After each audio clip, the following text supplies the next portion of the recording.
ทุกคนในวันฝนพรำที่นิวยอร์กนะคะวันนี้เราลงทะเบียนมาฉีดวัคซีนกันก็คือเพชรจองมาที่ของร้าน CVS ก็เป็นร้านขายยาซึ่งที่เนี่ยเราสามารถฉีดได้ที่ร้านขายยาทั่วไปได้เลยก็คือให้เราเข้าไปลงทะเบียนก็จะมี CVS Walgreens มี Rite Aid นะคะหรือจะมีตามจุด Health Center ของ Community ต่างๆด้วยเพชรแนะนำให้เข้าไปเช็ค Available นะคะในเว็บที่ชื่อว่า vaccinefinder.nyc.gov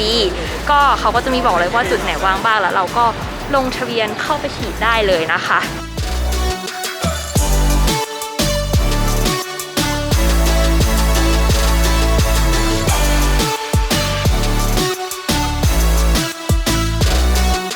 ก่อนมาฉีดวัคซีนก็แนะนำว่านอนหลับให้เพียงพอดื่มน้ำเยอะ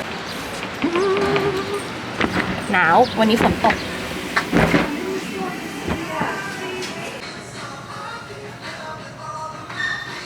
คนนี้ก็คือบุคคลที่ฉีดวัคซีนครบแล้วใช่ไหมคะครบแล้วใช่เป็นยังไงบ้างก็เข็มแรกไม่เป็นไรเลยเข็มที่2คือนอนไปเลย2 วัน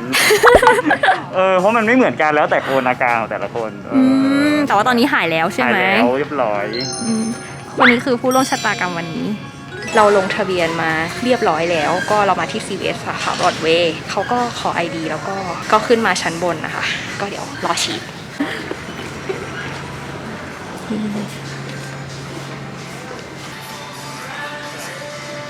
painful Not the shot, but your arm's gonna hurt tomorrow. Oh, Nothing really? I can do about that. Nothing I can do about that. Okay. Sorry. Hey, here we go. It's really not bad.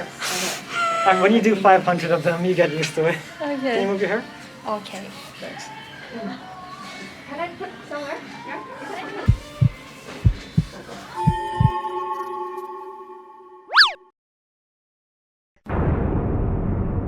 You'll just hang out for 15 minutes. You're done. Done? It's really quick. Oh. เสร็จแล้ว You do 500. If you do 500, you have to do it quickly. Thank you so You're much. welcome.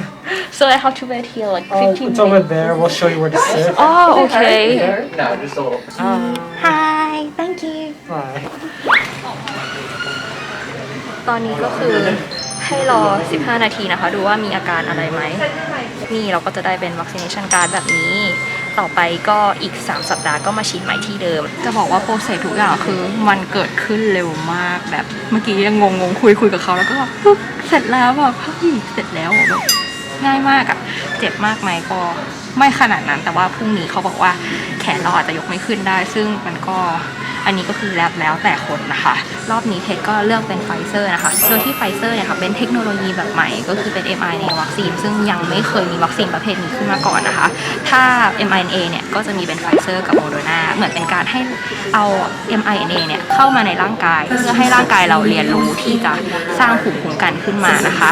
ซึ่งเพชรจะบอกว่าตอนเนี้ยside effect ที่อาจจะเกิดขึ้นได้หลังจากการฉีดวัคซีนก็อาจจะป่วยเล็กน้อยถึงปานกลางอาการก็คือแล้วแต่คนเลยบางคนอาจจะไม่เป็นอะไรหรืออาจจะป่วยแค่สั้นๆ 2-14 วันนะคะอันนี้ก็คืออ้างอิงจากเว็บไซต์ของ CVS ที่เขา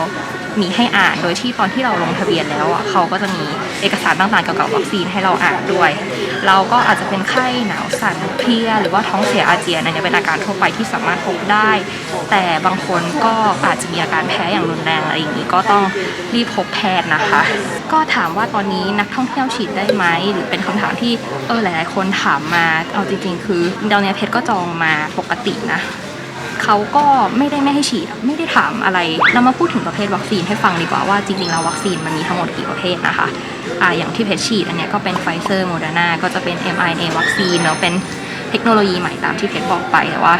บอกไว้ก่อนว่าตอนนี้ side effect ระยะยาวยังไม่มีใครรู้ต่อมาก็จะเป็นพวกไวรัลเวกเตอร์นะคะไวรัลเวกเตอร์ก็จะเป็นพวก J&J Johnson & Johnson AstraZeneca หรือว่า Sputnik V อันนี้ก็คือเขาจะเอา DNA ของไวรัสฉีดเข้าไปในไวรัสอีกตัวโดยที่เขาก็นิยมใช้ตัวที่เรียกว่าอะดีโนไวรัสเข้าไปในร่างกายนะคะแล้วให้ร่างกายสร้างภูมิคุ้มกัน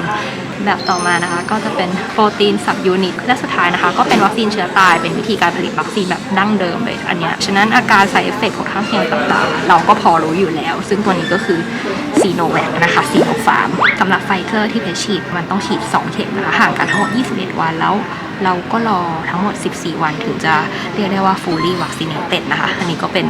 เดย์0ของเราอยู่ค่ะ โอเค ตอนนี้เรียบร้อยแล้วนะคะ15 นาทีผ่านไปก็กลับบ้านได้ เป็นไงบ้างหลังจากฉีดเฉยๆงับเฉยๆเหมือนกันตอนนี้ เราจะกินอะไรกันคะราเมน เมื่อวานอะคือเราไปกินราเมนกันแถวบ้าน แต่รู้สึกว่าเหมือนโดนหลอกเลย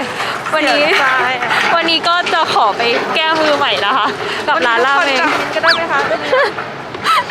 อันนี้คือแบบเด็กไฮสคูลหรือเปล่าเพื่อแกเพชรหนาวว่านิวยอร์กหนาวจงพวกเราดูเหมือนคนที่หนาวที่สุดในนิวยอร์กเลยตอนนี้เช้าแล้วอีกวันค่ะวันนี้ก็จะมาอัปเดตอาการนะคะก็เมื่อวานพอฉีดไปเสร็จก็แบบมีอาการแบบปวดแขนตุกๆนิดหน่อยเราก็เลยกินยาแก้ปวดไปดีขึ้นส่วนเช้าเนี้ยก็ที่แขนข้างที่ไม่ได้ฉีดส่วนแขนข้างที่ฉีดก็ยกได้ประมาณนี้นะมันก็จะแบบตึงๆกล้ามเนื้อนิดนึงแต่ว่าก็เดี๋ยวกินยาแก้ปวดคิดว่าจะดีขึ้นแล้วก็ไม่ได้มีอาการอะไรอย่างอื่นนะไม่ได้มีไข้ไม่ได้ปวดตัว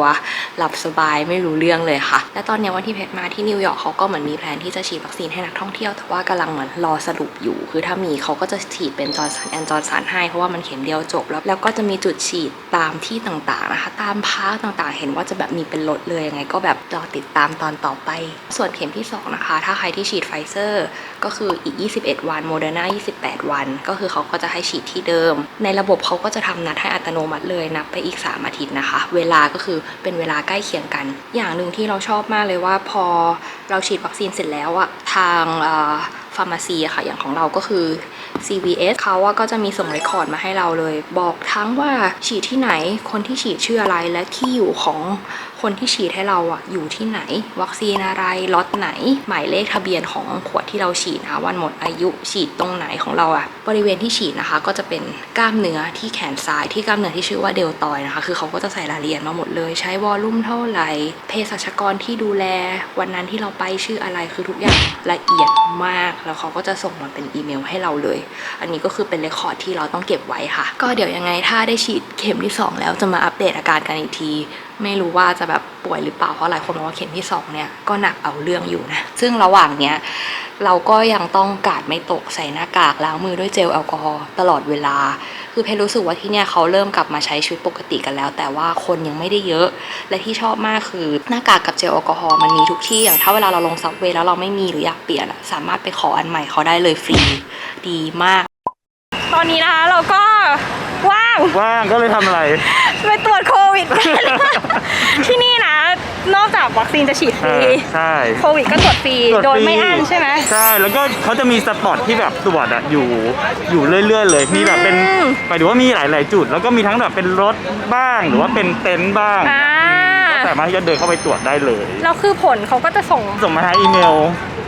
ใช้เวลานานไหมอะไม่นานเดี๋ยวนี้ก็แบบวัน2 วันก็ได้แล้วแรกๆอาจจะนานแล้วนอกจากตรวจโควิดฟรีหน้ากากเจลอะไรอย่างงี้ก็คือมีให้เรื่อยๆทั้งเมืองใช่ถ้าเกิดว่าสมมติแบบหน้ากากเราหายหรืออะไรเงี้ยเราก็สามารถไปเดินไปที่สับเวย์หรือว่าเป็นเจ้าหน้าที่อะไรเงี้ยขอแมสได้เลยดีมากอ่ะเดี๋ยวเราจะไปตรวจกันตื่นเต้นว่ะโดนแยงจมูกอีกแล้วเห็นแล้วอยู่ข้างหน้าอยู่หน้านี่เลยอ่ะอยู่ตรงข้ามเมซี่ใช่โควิดเทสติ้งนี่นะเป็นจุดตรวจโควิด This is the lab's website for you to check your results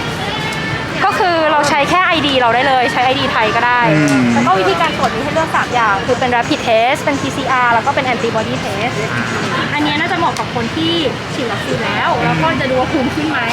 หรือว่าเป็นแล้วหายแล้วแต่ถ้าอยากจะตรวจหาเชื้อคนก็แนะนำตรวจเป็นยาที่สุดอันนี้เป็นแบบฟอร์มที่เขาให้กรอกนะคะของทางแลบ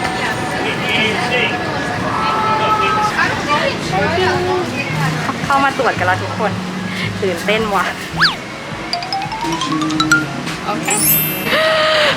ตาแม็กแล้วป่ะโอเคเดี๋ยวตาเราต่อตาแม็กใช่เป็นไงบ้าง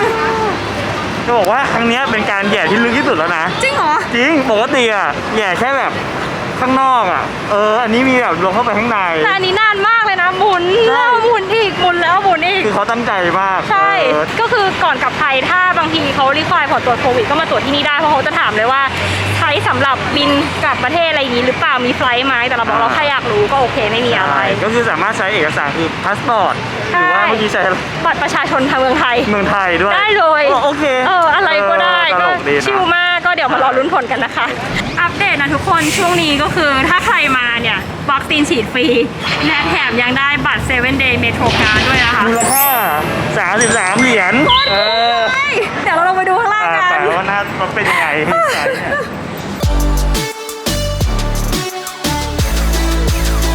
นี่นะคะก็เป็นแบบเต็นท์ที่เขามาตั้งฉีดวัคซีนกัน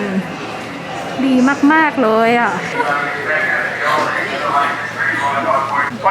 ตรงนี้น่าจะเป็นบริเวณนั่งพักนะคะ หลังจากฉีดแล้วเขาก็จะต้องให้รอ 15 นาทีดูว่ามีอาการแพ้หรือมีอาการอะไรหรือเปล่า แล้วก็ exit กลับบ้านได้ เขาก็จะมีโปรโมชั่นอย่างเช่น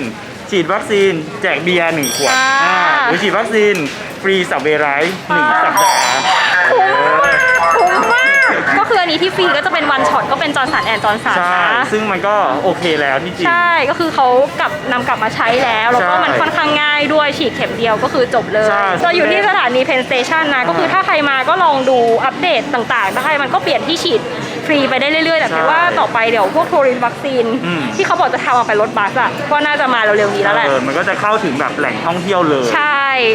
ก็คือนิวยอร์กตอนนี้เราว่าค่อนข้างโอเค แต่ว่าอย่ากาดตกละกันเพราะว่ามันก็มีสายพันธุ์ใหม่ๆอย่างเช่นอินเดียนู่นนี่นั่นโผล่ขึ้นมา ยังไม่รู้ว่าวัคซีนจริงๆแล้วมันกันได้แบบทุกคนแบบดีแค่ไหน ก็ฉีดแล้วก็ยังต้องล้างมือใส่หน้ากากนะคะเป็นระยะห่างด้วยใช่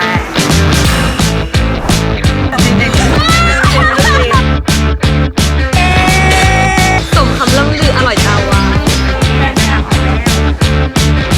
เพียงแค่คุณเอาขาวางลงไปคุณก็จะซื้อทันทีใส่แล้วบินได้เบาสบายเหมือนขนนก